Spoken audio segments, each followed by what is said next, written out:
There's one thing about Zakir Naik that makes people really think that he knows what he's talking about, and that's when he's able to share facts randomly and very quickly from the top of his head in such a manner that makes you think, wow, he is a really intelligent man. But a friend of mine sat down and went through a 5-minute talk of his once, and in that 5 minutes, he was able to make over 25 mistakes. Charles Darwin went on an island by the name of Calotropis. There is no such island as the Calotropis Islands anywhere. It was actually the Galapagos Islands that Darwin visited, where he found finches. And there he found birds pecking at niches. These finches do not peck at niches, as Naik says. They lived in separate ecological niches. Depending upon the ecological niches they pecked, the beak kept on becoming long and short. The differences Darwin observed between these finches were far more than simply beak length. They included differences in color, size, mating behavior, songs, and preferred food. This observation was made in the same species, not in different species. Darwin's observations of varying beaks were made on 14 different species of finches, not just one, as Dr. Naik claims. The beak length actually did not vary within the species. Charles Darwin wrote a letter to his friend Thomas Thompson. All of Darwin's published correspondence is printed and even available electronically online, and it contains no record of anyone named Thomas Thompson. Charles Darwin himself said that there were missing links. He didn't agree with it. Darwin admitted that there were missing links, but that does not mean he disagreed with his own theory. He simply predicted where the missing links would be found. The reason is because that if you analyze the church was against science previously. The church was never against science. Almost all the great European scientists of Galileo's time, including Galileo, were devout Christians. People like Newton, Copernicus, Kepler, Boyle, Linnaeus, Pascal were all committed believers in the Bible. And you know the incidents that they sentenced Galileo to death. Galileo, a devout Catholic, was never sentenced to death. He was sentenced to life imprisonment on June 22, 1633, and then that sentence was commuted to house arrest. He died more than 8 years later on the evening of January 8, 1642, of old age. Galileo believed that his theories fit with the Bible, and he wrote a book arguing this based on early interpretations of Christians like Augustine. Naik goes on to make the same false statement 2 more times, but let's only count it as one factual error. So all the scientists, most of them, they support the theory because it went against the Bible, not because it was true.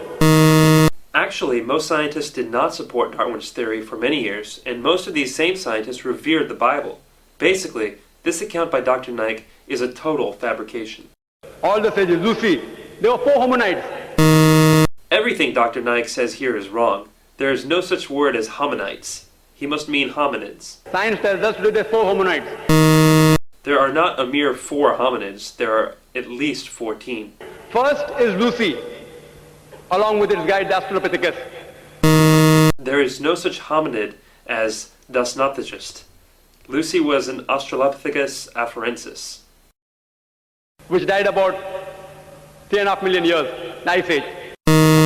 The Ice Age was not 3 1/3 million years ago. It was between 1.6 million years and 10,000 years ago. Then next came the Homo sapiens, who died about 500,000 years ago. Homo sapiens did not die out 500,000 years ago. You and I, and even Zakir Naik, are Homo sapiens. Then came the Neanderthal man. According to evolutionary theory, Neanderthal man was not on the direct line to modern man, but an Ice Age offshoot. The Neanderthal man, who died 100 to 40,000 years ago. Neanderthal man went extinct 30,000 years ago, not 100 to 40,000 years ago. Then came the 4th stage, the Cro-Magnon.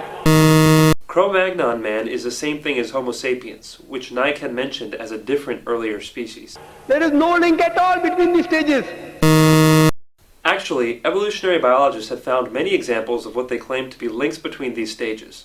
For example, Homo habilis, Homo ergaster, and Homo heidelbergensis. If you know of Sir Albert Georgi, who got the Nobel Prize for inventing the vitamin C. Georgi didn't invent vitamin C, he discovered it. Vitamin C is a naturally occurring substance that doesn't need to be invented. He wrote a book, The Crazy Ape and Man, against Darwin's theory. Albert said Georgi's book was not called The Crazy Ape and Man, but simply The Crazy Ape, and it was not a refutation of evolution, but a sociological commentary. If you know about Rupert Stalbert, this person wrote a new theory of evolution against Darwin's theory. Who is Rupert Stalbert? I can find no trace of anybody with that name. From the apes. If you know of Sir Frank Salisbury, you are the biologist. Naik quotes one unknown person after another. Who is Sir Frank Salisbury? Again, vigorous searching can find no trace of anybody with that name. But to give Naik the benefit of the doubt, this will not be counted as a factual error. If you know about Whitemeat, Sir Whitemeat. Whitemeat? Who is Sir Whitemeat? For the fourth time, no trace can be found of anybody with this name. At lower levels, an amoeba, at lower species level, amoeba can change to paramecia. There is no such thing as paramecia. Perhaps he means paramecium, but the evolutionary change of an amoeba to a paramecium is far more dramatic biologically than the relatively small biological difference between apes and humans. According to Francis Crick, who's authority in this field, he said it is unimaginable. There is no such person as Henses Crick. Naik probably means Francis Crick, the co-discoverer of DNA. Francis Crick believes fully in evolution.